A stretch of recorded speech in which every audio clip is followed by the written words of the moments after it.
Christophe. Concrètement, on va rester à l'école encore longtemps? Ça dépend de vos études, mais si vous voulez être professeur, c'est autour de 23-24 ans. 24 ans? On a le temps d'être marié, 2 enfants? Peut-être pas, mais vous pouvez être à l'école et être marié, en effet. Ça me fait penser à une pièce de Molière, l'école des maris. Vous voulez dire l'école des femmes? Non, l'école des maris. Elle est arrivée 1 an et demi avant la célèbre école des femmes. Vous êtes sûr? J'en ai jamais entendu parler. C'est une injustice que je vais m'empresser de réparer.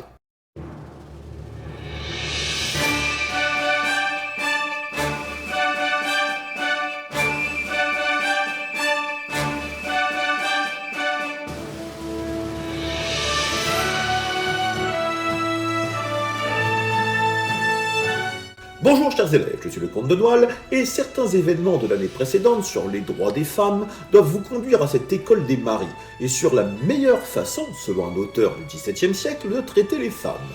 Et certains devraient vraiment s'en inspirer.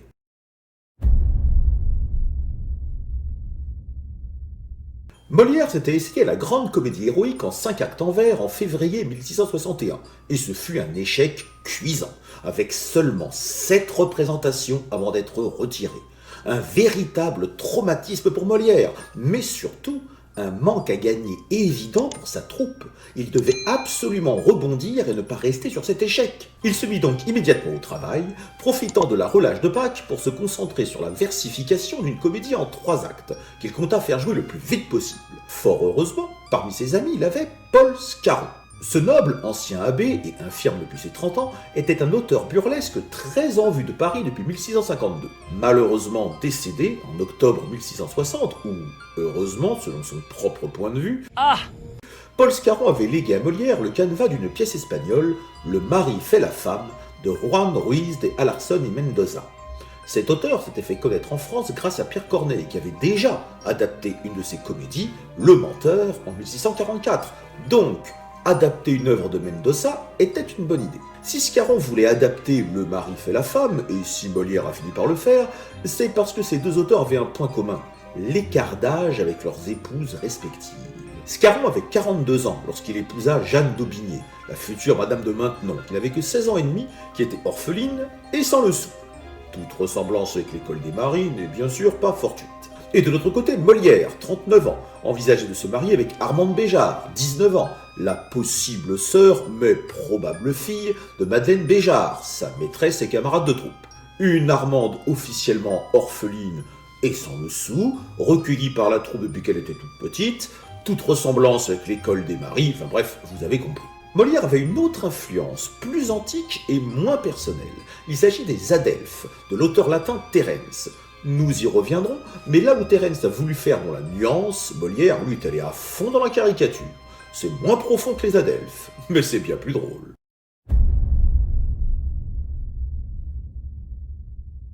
L'école des maris est une pièce en 3 actes en vers. Elle a été jouée pour la première fois le 24 juin 1661. Il y a 9 personnages, 6 hommes et 3 femmes. Sganarelle, c'est le personnage le plus présent, 20 scènes sur 23, autant dire qu'il est presque toujours sur scène. Dans cette pièce, Sganarelle n'est plus du tout le valet feignant et fourbe, mais il a gardé le côté rustre et stupide. Il n'est plus marié, mais tuteur d'une jeune fille, Isabelle, qu'il compte épouser. Et pour être sûr qu'elle ne soit tentée par personne, il l'enferme dans sa maison et elle ne peut voir personne d'autre que sa sœur, et encore. Sganarelle est un jaloux maladif qui se moque de la méthode permissive de son frère aîné et qui sera persuadé jusqu'au bout que sa méthode carcérale est la bonne. C'est un sale con! Contrairement à son frère aîné, ouvert au monde, Sganarelle est décrit avec une fraise autour du cou, autrement dit un signe qu'il est totalement démodé. Dans un surprenant jeu de miroir, le vieux est représenté comme un jeune et le jeune comme un vieux. Au lieu de se remettre en cause, à la fin de la pièce, il décrétera que les femmes sont encore plus méchantes que Satan et il renoncera à toute femme, à défaut de renoncer à ses méthodes d'éducation. Il a été joué par Molière, reprenant Sganarelle pour la 3e fois. Ariste. Il est le grand frère de Sganarelle, de presque 20 ans son aîné, et ce barbon de 60 ans est aussi le tuteur d'une jeune fille, Léonore. Le père de Léonore et d'Isabelle était un ami des 2 frères, et leur a confié à chacun une fille, leur demandant de veiller à leur éducation et à les marier, avec eux-mêmes ou avec un autre. C'était la mode à l'époque. Si Sganarelle considère Isabelle comme sa possession, ce n'est pas du tout le cas d'Ariste, qui a décidé de laisser Léonore décider d'elle-même après avoir eu la liberté d'aller dans le grand monde.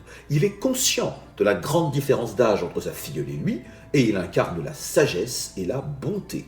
Il n'apparaît qu'aux 2 premières scènes et aux 5 dernières. Ariste a été joué par Lespie, 58 ans, qui avait effectivement près de 20 ans d'écart avec Molière, mais cette fois, lui, qui se spécialisait dans les rôles de vieillard ridicule à la Georgibus, hérita d'un rôle beaucoup plus dans la retenue. A noter que Lespie est le frère de Jodelet, décédé en mars 1660, à qui Scarron a écrit des pièces. Lespie a dû être sensible à cet hommage à Scarron qui avait tant écrit pour son frère. Isabelle, c'est la jeune première maintenue en prison, il n'y a pas d'autre mot, par Sganarelle. Ah, c'est sûr que c'est pas joli rigolo, hein. Bien qu'elle soit le personnage féminin principal, elle n'apparaît que dans 10 scènes. Ne supportant pas la captivité, et encore moins le mariage forcé auquel lui destine Sganarelle, elle tente de se faire épouser par le beau et jeune Valère, se forçant, malgré son honneur, à ruser face à son geôlier et à mentir. Elle doit même mettre à bas la réputation de sa sœur pour réussir son plan. Heureusement pour elle, Sganarelle est aussi bête que méchant. Isabelle est jouée par la jolie Madame de Brie, 31 ans, habituée au rôle de jeune première. Léonore, c'est la sœur d'Isabelle qui a échu aux mains du vieil Ariste. C'est un petit rôle, elle n'apparaît que dans 3 scènes, un au début de la pièce et les 2 autres à la toute fin, mais c'est un personnage important puisqu'elle permet de comparer les 2 sœurs avec des traitements aussi différents que l'incarcération pour Isabelle et la liberté totale pour Léonore. Elle aime sa sœur et essaie de la sortir un peu, et elle se révolte contre l'intransigeance de Sganarelle. Elle sort où elle veut, et sa conclusion à la fin de la pièce, c'est que les jeunes hommes de la cour sont superficiels et osent se moquer de l'amour du vieux mais digne Ariste envers elle.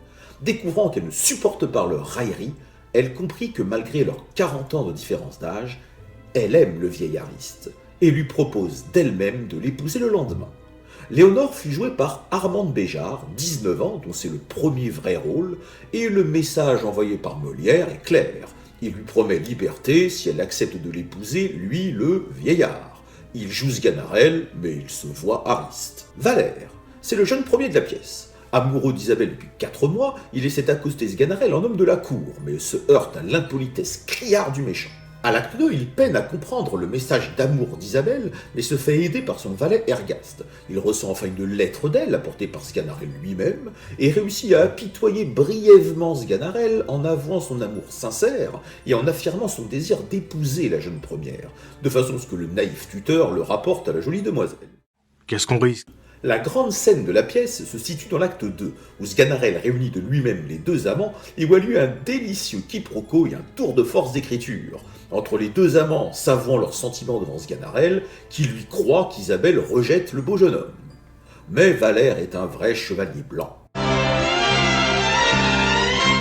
m'appelle le chevalier blanc, je vais et je vole au secours d'innocents. Il ne veut pas épouser Isabelle sans la signature de Sganarelle, ce que le méchant de la pièce fait de bon cœur, s'imaginant que Valère allait épouser Léonore.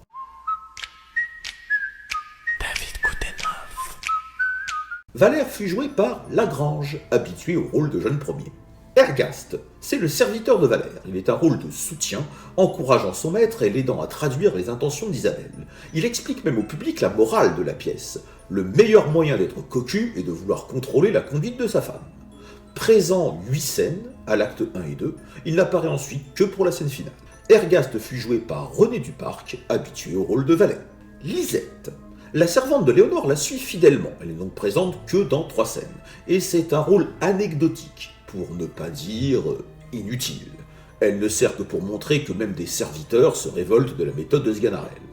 Lisette fut jouée par Madeleine Béjart, habituée au rôle de servante, mais clairement sous-exploitée dans la pièce, mise de côté, et le pire fut qu'elle joua le rôle de la servante d'Armande Béjart, qui a donc pris sa place dans le cœur de Molière. Elle fut très en colère devant cette humiliation.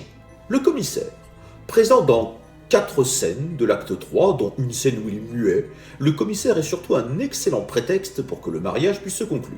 C'est un petit rôle, qui parle peu mais qui est essentiel à l'intrigue. Le commissaire fut joué par l'inénarrable Monsieur de Brie, qui n'a jamais eu un rôle aussi grand.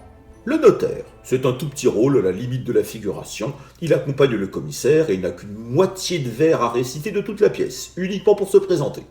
Il fut joué par Louis Chanu, dont c'est l'unique rôle du répertoire molièresque.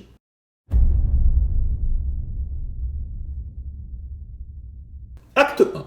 Ariste apprend à Sganarelle que sa méthode est condamnée par tous et qu'il devrait plus s'ouvrir au siècle. Sganarelle refuse de céder à la mode, y compris au niveau des habits, en moquant de façon ridicule la mode actuelle. Ok, boomer. Isabelle, sa sœur Léonore, accompagnée de sa suivante Lisette, sortent de chez Sganarelle qui défend sa filleule de sortir, au grand scandale des deux autres femmes. Sganarelle et son frère aîné Ariste comparent leurs deux façons d'éduquer leur filleule, très contraignante pour Sganarelle, très permissive pour Ariste. Et on voit que Sganarelle n'a aucun respect pour son frère aîné, et qu'il est détestable. Arrive Valère et son valet Ergaste. Valère veut parler au tuteur de la femme qu'il aime, il essaie d'être courtois, mais se fait rabrouer et rejeter à chaque fois par le désagréable Sganarelle. Moi, en général, je réponds merde. En principe, ça colle avec tout. Il rentre chez lui, et Valère Ergaste se demande comment communiquer avec Isabelle alors que tout est ainsi verrouillé. Acte 2. Isabelle a l'idée d'avouer à Sganarelle que Valère est intéressé par elle, et elle lui fait croire qu'elle est blessée dans son honneur, dans le seul but que son geôlier aille le répéter à Valère, ce que le bête Sganarelle s'empresse de faire, servant donc de messager entre les deux amants. Elle fait même passer une lettre, demandant son tuteur de la rendre à son soi-disant propriétaire, ce que Sganarelle fait donc. Le bête et méchant geôlier est donc ravi de l'amour qu'il pense qu'Isabelle éprouve pour lui, alors il accepte sans crainte de rapporter à Isabelle que Valère se brûle d'amour pour elle et qu'il est prêt à l'épouser. Sganarelle en vient même à le plaindre, alors qu'Isabelle, toujours dans son rôle, l'exhorte à ne pas le prendre en pitié et lui fait croire que Valère voulait l'enlever. Ainsi, le tuteur naïf vient mettre en garde Valère de ne pas enlever sa filleule. Et il organise même une rencontre où les deux amants peuvent s'avouer en face leurs sentiments dans un excellent quiproquo où Sganarelle s'imagine qu'elle parle de lui pour l'amour et de Valère pour son dégoût, alors que c'est bien évidemment l'inverse. Mais coup de théâtre, Sganarelle, convaincu qu'Isabelle est pressée de se marier, propose de l'épouser dès demain. Nom de Zeus. Acte 3. Isabelle tente de s'enfuir de nuit, mais Sganarelle la surprend. Elle tente un nouveau mensonge. Faire croire que sa sœur Léonore est amoureuse de Valère depuis 1 an, qu'elle s'est réfugiée dans le logis de Sganarelle, et que Léonore veut se faire passer pour Isabelle pour épouser le jeune premier. Aveuglé par le ressentiment qu'il a envers son frère aîné, Sganarelle s'imagine que c'est un excellent moyen de prouver ses torts à Ariste en aidant ce mariage. Isabelle rentre dans la maison, et en ressort en se faisant passer pour Léonore qui se ferait passer pour Isabelle. Ainsi elle rentre dans la maison de Valère avec la bénédiction de Sganarelle, qui va lui-même chercher un commissaire et un notaire qui passaient par là comme par hasard, et les introduit dans la maison de Valère. Il prévint aussi Ariste, et lui affirma que Léonore n'était pas du tout au bal avec une amie, comme elle lui avait dit, mais qu'elle le trompe. Valère sort et demande la signature des deux frères pour le contrat de mariage. Sganarelle signe de bon cœur, et Ariste, surpris et incrédule, signe aussi, ne comprenant pas trop ce qui se passe. J'adore quand un plan se déroule sans accroc. La vraie Léonore entre sur scène, revenant du bal avec Lisette et se plaignant du comportement des jeunes de la cour, préférant largement le vieux et sage Ariste. Interpellée par les deux frères, elle affirme vouloir épouser Ariste dès demain. Isabelle, Valère avec le commissaire le notaire entrent sur scène, désormais mariés. Isabelle s'excuse auprès de sa sœur de s'être fait passer pour elle auprès de Sganarelle pour pouvoir épouser son prétendant. Sganarelle comprend enfin qu'il a été dupé et promet de renoncer aux femmes pour toujours. Fin de l'histoire.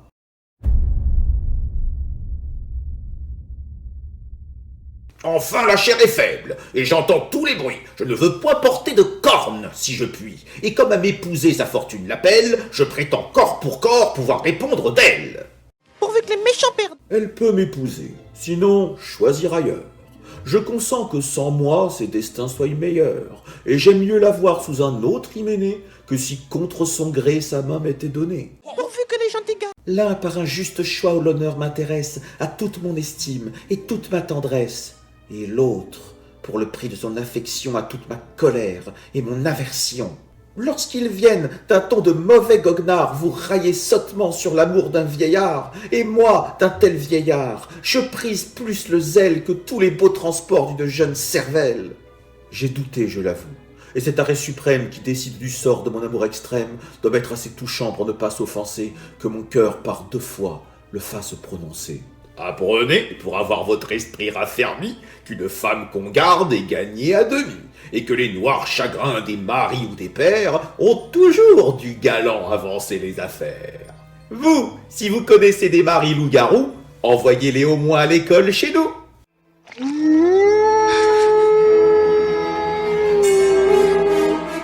Il ne faut mettre ici nulle force en usage, messieurs, et si vos vœux ne vont qu'au mariage, vos transports en ce lieu se peuvent apaiser.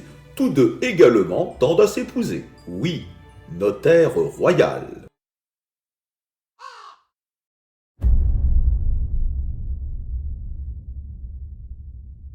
Après le terrible échec de Don Garci de Navarre, Molière revint à sa valeur sûre, la Commedia dell'arte. Nous avons le couple de jeunes premiers, le mari ou tuteur jaloux qui a peur d'être cocufié, nous avons la servante, le serviteur, et même l'homme raisonnable qui explique au public ce qu'il doit penser. Comme toute farce tournant vers la comédie de mœurs, elle est très drôle, remplie de comiques de situation, de comiques de gestes, de caractères. Elle est peu crédible, mais tout de même plus que dans le dépit amoureux. Mais commençons par le commencement, le titre. À première vue, on pourrait le juger trompeur. La pièce s'appelle « L'école des maris », alors que d'un œil contemporain, on ne voit ni école, ni mari. Certes, les 2 jeunes premiers s'épousent à la fin. Ariste et Léonore s'épouseront le lendemain. Mais durant toute la pièce, il n'y a aucun mari. Sganarelle a certes le rôle du mari cocufié, sauf que techniquement, il n'est ni l'un ni l'autre. Alors pourquoi ce titre ? Une école n'a pas le même sens au XVIIe siècle qu'au XXIe. L'école, du latin scola, n'est pas une institution. Étymologiquement, c'est un lieu d'étude. Concrètement, tout lieu dirigé par des magistères, enfin des religieux possédant la licence d'enseigner, pouvait être considéré comme une école. La scène de théâtre est donc devenue un lieu où l'on apprend quelque chose, une école, dans le sens de l'époque. Et pourquoi des maris ? Parce que cette école montre au public 2 façons de traiter les femmes, et laquelle est préférable. Il enseigne aux maris ou aux futurs maris la conduite à tenir. Je gueule souvent sur vous, non c'est vrai, je suis un peu sec, tout ça, mais pour quelqu'un comme moi qui a facilement tendance à la dépression, c'est très important ce que vous faites. Le titre est donc bien choisi. Le but est d'instruire le public, car les personnages, eux, n'apprennent pas grand-chose. Isabelle a appris à être plus rusée, mais c'est bien la seule à évoluer. Ariste n'apprend rien, puisque sa méthode est jugée la bonne. Sganarelle n'apprend rien, il reporte son échec sur la malice des femmes, un sexe engendré pour damner tout le monde, comme il le dit lui-même. Valère, Ergaste ou encore Lisette sont des personnages fonctions qui n'évoluent pas. Sganarelle est d'ailleurs une véritable caricature du mari jaloux. Sganarelle d'ailleurs, comme dirait Tchouki, parlons-en. Sganarelle est une véritable caricature du mari jaloux, qui enferme sa femme et dont les précautions non seulement s'avéreront inutiles, mais vont même se retourner contre lui. Sa vision des femmes est dégradante. Une esclave à enfermer, habillée en serge, uniquement bonne à faire le ménage, à coudre et à se taire. Il fait partie de la longue galerie des personnages principaux de Molière qui ne sont pas sauvables, qui n'ont vraiment rien pour eux, et qu'on ne plaindra pas à la fin, mais au contraire, dont le public attend le châtiment avec grand plaisir. Je mets de côté la touchante Léonore, qui m'a fait penser à l'héroïne du manga Après la pluie, de Jun Mayuzuki. Cette jeune femme, à peine majeure, tombe amoureuse d'un homme bien plus âgé qu'elle, en prend conscience et lui fait sa déclaration, sans se soucier du qu'en dira-t-on. Le plus gêné est l'homme, honnête, fondamentalement bon, qui s'inquiète de cette différence d'âge et de ce que diront les gens, prêt à renoncer à elle, pensant que le bonheur de cette fille ne peut pas passer par lui, qu'il n'en est pas digne. Dans l'école des maris, le couple a 40 ans d'écart, une éternité déjà à notre époque, alors imaginez au XVIIe siècle. Molière aurait pu, s'il avait suivi à la lettre la Commedia dell'arte, représenter Ariste de façon aussi ridicule que son frère, surtout qu'il avait l'acteur pour ça. Mais le génie de Molière est aussi de faire évoluer la Commedia. Le couple est sérieux, aimant, souffre parfois des réflexions des autres, mais n'est jamais ridicule. Au début de la vidéo, j'ai dit que je reviendrais sur une des sources de Molière, les Adelphes de Terence. Le propos était à la fois similaire et différent. 2 pères, Mission et Déméa, s'occupent chacun de leur fils. Adoptif pour Mission, biologique pour Déméa. Or, Déméa est bien trop strict, Mission bien trop permissif. Finalement, les deux fils, à force de ruse, finiront par épouser leurs amoureux. La morale de la pièce est qu'en éducation, il ne faut pas tomber dans les excès, mais être dans la mesure. Molière a abandonné toute idée de nuance ou de compromis. C'est le seul petit reproche que l'on pourrait faire à la pièce. Il essaie de se rassurer lui-même avec le couple Ariste-Léonore. Mais malheureusement pour lui, ce ne sera pas du tout ce qui se passera pour son propre couple. Navre. À l'évidence, la célébrité ne fait pas tout.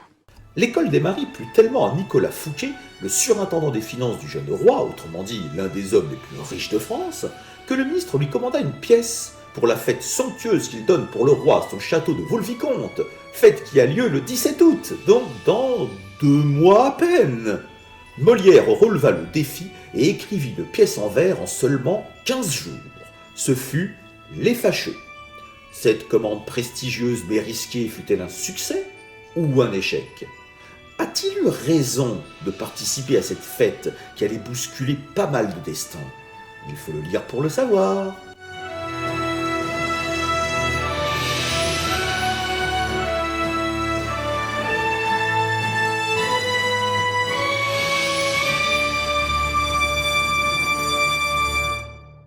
Et vous êtes plutôt Aristos, Ganarelle? Ariste, évidemment. Et vous pourriez être coulant aussi avec nous? Non, avec vous, je serais plutôt Déméa. Mais monsieur, et le sens de la mesure, tout ça. Disons que c'est plus une sorte de guide général. The code is more what you'd call guidelines than actual rules.